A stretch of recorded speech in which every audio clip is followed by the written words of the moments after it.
Amigas, amigos todos, excelentísimo señor Johnny Briceño, primer ministro de Belice, señora Rosana Briceño, esposa del primer ministro del hermano país de Belice, ciudadano gobernador del estado de Morelos, Cuauhtémoc Blanco Bravo, con su señora esposa, representantes del Poder Legislativo que nos acompañan, autoridades civiles, militares. Nos da mucho gusto estar aquí en este estado que lleva el nombre de José María Morelos y Pavón.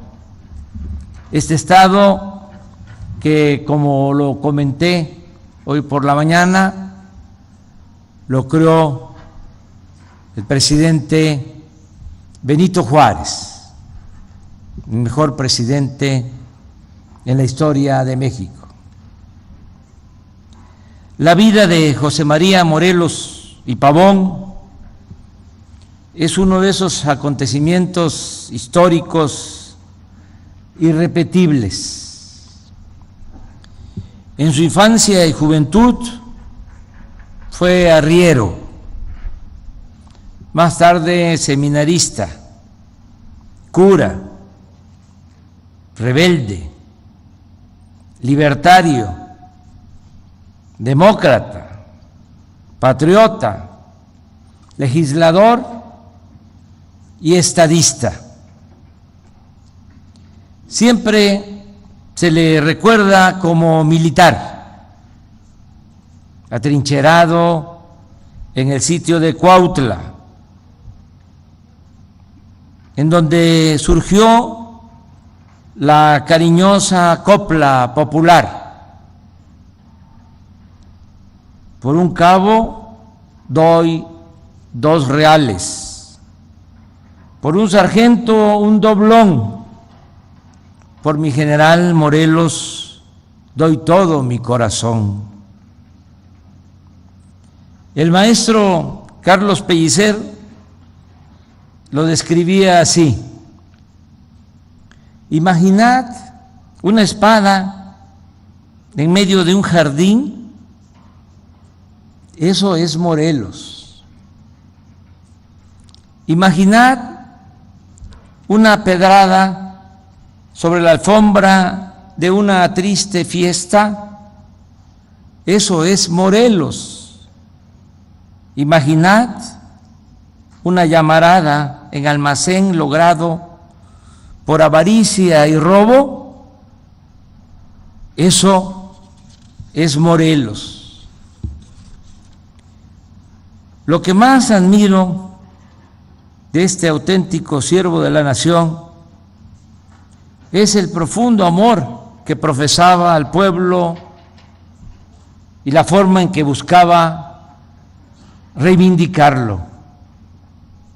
El documento al que hizo mención el primer ministro de Belice, que da a conocer en Chilpancingo, Guerrero, 1813, conocido como Sentimientos de la Nación, es un texto fundacional en el que se recoge y expresa en pocas palabras, con sencillez y buena prosa, un tratado de humanismo, en efecto aún vigente por su dimensión social. Los 23 puntos dictados por Morelos son de gran relevancia en el terreno de la democracia y de la legalidad, pero hay 4 de estos postulados que me parecen de una excepcional trascendencia histórica y humana. Decía Morelos, que se modere la indigencia y la opulencia. No encuentro una fórmula más clara para tratar el añejo problema de la desigualdad económica y social en nuestros países. Recordemos que el Barón de Humboldt, 9 años antes apenas de este postulado de Morelos, sostuvo que México era el país de la desigualdad y que acaso en ninguna parte, decía, la hay más espantosa en la distribución de fortunas, civilización, cultivo de la tierra y población. Aunque parezca increíble, nos sorprenda, en los tiempos del neoliberalismo, hasta hace poco, la desigualdad se volvió aún más extrema y ofensiva. Por eso, el combatirla con una mejor distribución de la riqueza, del ingreso y del presupuesto es hoy una de nuestras mayores y más importantes tareas. Decía Morelos, que se eleve el salario del peón. Fíjense cómo lo elabora. Son unas cuantas palabras. ¿Acaso no es también lo suficientemente clara esta demanda? Que se eleve el salario del peón. Partamos de la base de que durante el periodo neoliberal, aquí se referencia y que afortunadamente ha concluido en nuestro país, porque ya se acabó con esa pesadilla, el empobrecimiento del pueblo se hizo acompañar con una pérdida sistemática y permanente del poder adquisitivo del salario. El Centro de Análisis Multidisciplinario de la Facultad de Economía de la UNAM señala en uno de sus últimos reportes que en 1988 un salario mínimo alcanzaba para comprar 51 kilos de tortilla. Pero 30 años después, cuando nosotros llegamos al gobierno, solo alcanzaba para adquirir 5.8 kilogramos de tortilla. Ahora, en estos días, aún con la inflación, permite adquirir 7.7 kilos, es decir, casi 2 kilos más, aun cuando el salario mínimo ha aumentado durante nuestro gobierno en 47% en términos reales, como no sucedía en 30 años.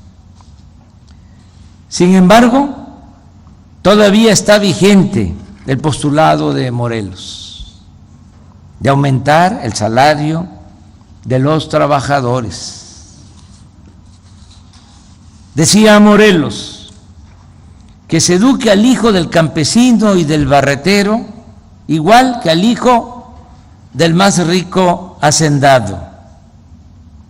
Este principio básico tiene que ver con la educación pública y estuvo también en riesgo durante el periodo neoliberal, cuando la educación se libró al mercado como si se tratara de una mercancía de modo que la enseñanza gratuita fuese achicada por la vía presupuestal y el estudio fue quedando como un privilegio para quienes tuviesen capacidad de pagar colegiaturas en escuelas privadas.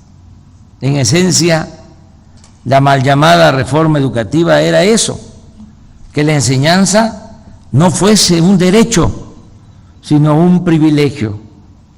Ahora, guiados por el anhelo de Morelos, estamos ocupándonos de 4 acciones básicas: tratar a las maestras y maestros con la dignidad y el derecho que merecen, nunca más desprestigiar al magisterio nacional; mejorar los planteles educativos mediante el programa La Escuela es Nuestra; reformar los contenidos de los libros de texto para devolverles el civismo, la ética, la historia y el humanismo, sin menoscabo de las matemáticas, la química, la física y otras disciplinas de las ciencias naturales;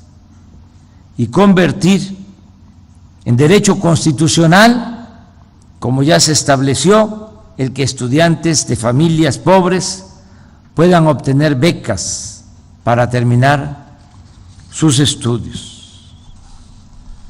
Decía Morelos, que existan tribunales que protejan al débil de los abusos que comete el fuerte.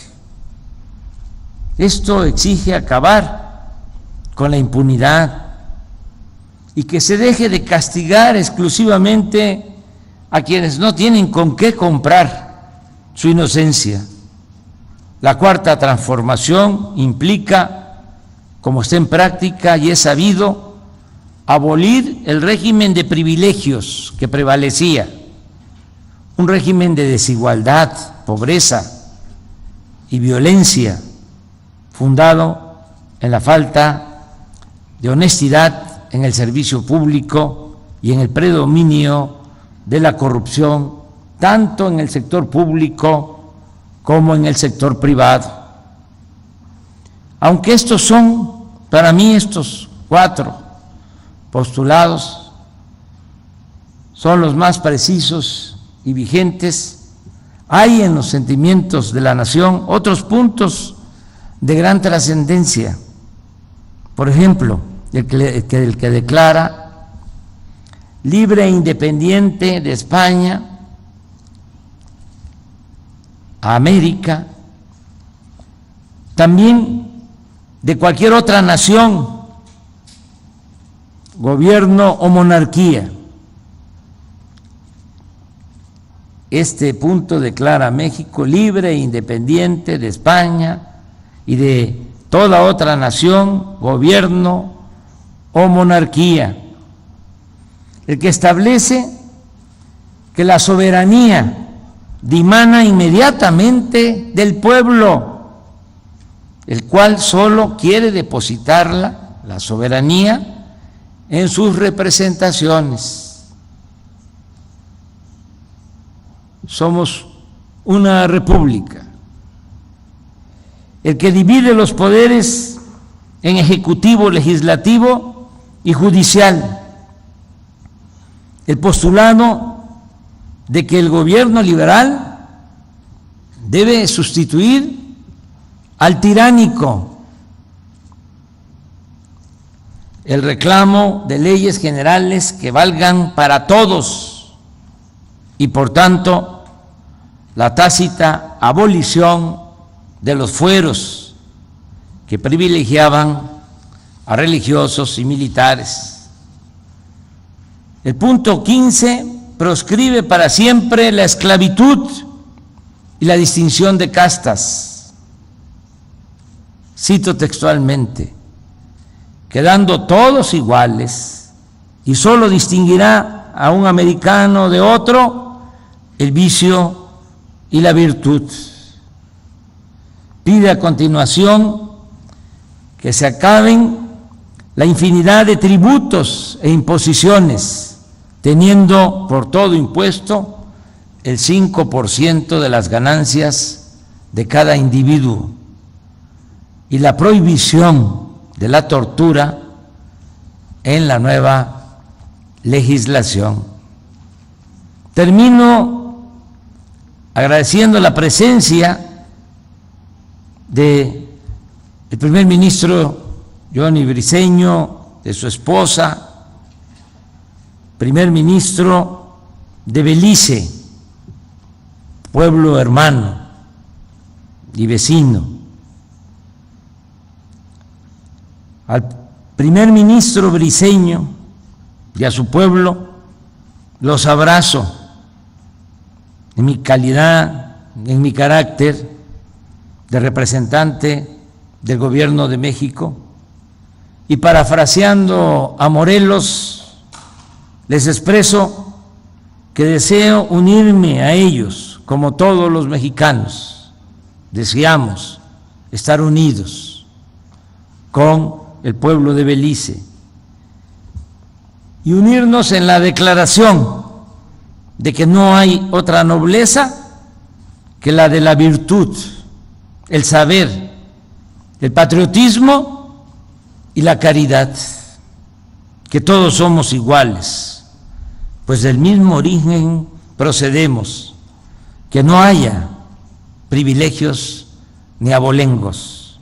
Que viva Belice, que viva Morelos, viva México, viva México, viva México.